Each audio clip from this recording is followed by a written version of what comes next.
struggled a little bit, somewhere north of like a 7 or 8 ERA. Coming into Tread, I was open to anything. High slot righty, about 88, 92. Guys all fighting really hard to get to the top. Okay, let's give it, 3 to 6 more months. I don't know if I'd still be in the game right now if I wouldn't have found this place.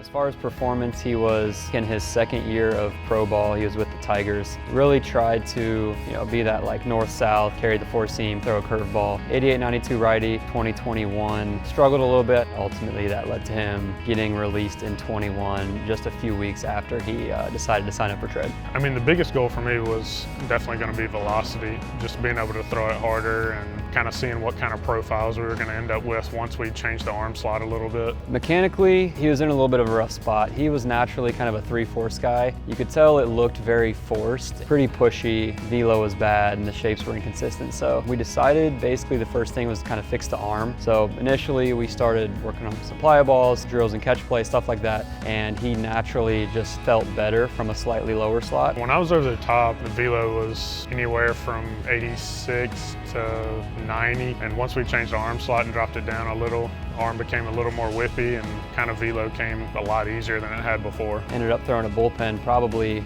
4 or 5 months into training, and he was sitting 3 to 5, and he hadn't touched a 5 ever in his life. Like when we lowered the slot, like the shapes were kind of there. Like we went from a dead zone fastball to like kind of went into a 2-seam shape. Changeup immediately got better. My curveball turned into a sweeper, and it was more of like, okay, your arm slot's changed, like now we got to get everything in the zone. The arsenal pretty much went from north-south, 4-seam curveball to sinker, changeup, gyro, and sweeper. So it went from kind of like a 2-pitch reliever to now a 4-pitch guy with a lot better velo. I think it's just a combination of everything, like being able to gain a little weight, just getting stronger, changing those mechanics, just being able to mix that all together kind of gave me the end result. So yeah, when he started throwing harder, had a bunch of scouts reach out. I think 3 or 4 teams came out to Tread in-house. Jason actually posted a video on social media, and a team reached out and they were like, hey, we need TrackMan numbers of this guy. Like, we're looking to try and pick him up. And watched him throw a bullpen. I think he sat 3 to 6, 4 to 6, really good sweeper, really good changeup. And I think he had 3 or 4 offers, and within a week or 2, he had signed with the Orioles. Being in-house is a great experience. The facilities are great. You have everything you could want as far as training. When I first started with Tread, I was a remote athlete. I was a little hesitant at first. I've always had a coach there to watch you and kind of talk to you in person, but honestly, it was pretty seamless. I think the remote program's a great option. Works hard, trains hard. He's got the stuff, he's got the talent, he's got the ability. It's just putting things together and continuing to kind of climb that ladder. Tread just really changed my career trajectory in baseball and really gave me the ability to stay in the game longer.